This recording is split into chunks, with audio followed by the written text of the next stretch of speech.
Hi friends, welcome to Vaishnav property. ನೋಡಿ, ಈ ತಾರ್ ರೋಡ್ಗೆ ಅಟ್ಯಾಚ್ ಆದಂಗೆ 31 ಗುಂಟೆ ಒಂದು ಅಗ್ರಿಕಲ್ಚರ್ ಲ್ಯಾಂಡ್ ಬಂದಿದೆ. ಇದು ನಿಮಗೆ ಮೈಸೂರಿಂದ 52 ಕಿಲೋಮೀಟರ್ ಆಗುತ್ತೆ, ಮತ್ತು ನಂಜನಗೂಡಿಂದ 35 ಕಿಲೋಮೀಟರ್ ಆಗುತ್ತೆ. ಗುಂಡ್ಲುಪೇಟೆ ರಿಜಿಸ್ಟ್ರೇಷನ್ ಬರೋ ಅಂಥ ಲ್ಯಾಂಡು. ಮತ್ತು ಮೈಸೂರು ಟು ಊಟಿ ನ್ಯಾಷನಲ್ ಹೈವೇಯಿಂದ 6 ಕಿಲೋಮೀಟರ್ ಇದೆ, 6 ಕಿಲೋಮೀಟರ್ ಆಗುತ್ತೆ ನ್ಯಾಷನಲ್ ಹೈವೇಯಿಂದ.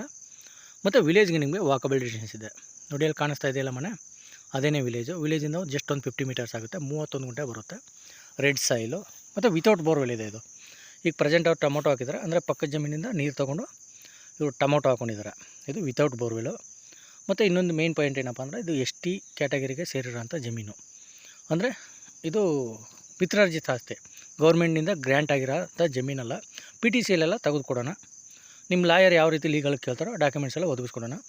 ನೋಡಿ, ಇವರು 31 ಗುಂಟೆಗೆ 20 ಲ್ಯಾಕ್ಸ್ ಹೇಳ್ತಾಯಿದ್ದಾರೆ, 20 ಲಕ್ಷ ಹೇಳ್ತಾಯಿದ್ದಾರೆ. ನೆಗೋಷಿಯಬಲ್ ಆಗುತ್ತೆ. ಇಂಟ್ರೆಸ್ಟ್ ಇದ್ದರೆ ಕೆಳಗಡೆ ನಂಬರ್ ಕೊಟ್ಟಿರ್ತೀನಿ, ಕಾಲ್ ಮಾಡಿ. ವೈಷ್ಣವ್ ಪ್ರಾಪರ್ಟೀಸ್ ಕಡೆಯಿಂದ ಒಂದು ಒಳ್ಳೆ ಬೆಸ್ಟ್ ಪ್ರೈಸಲ್ಲಿ ಮಾಡ್ಕೊಡೋಣ. Okay, thank you friend.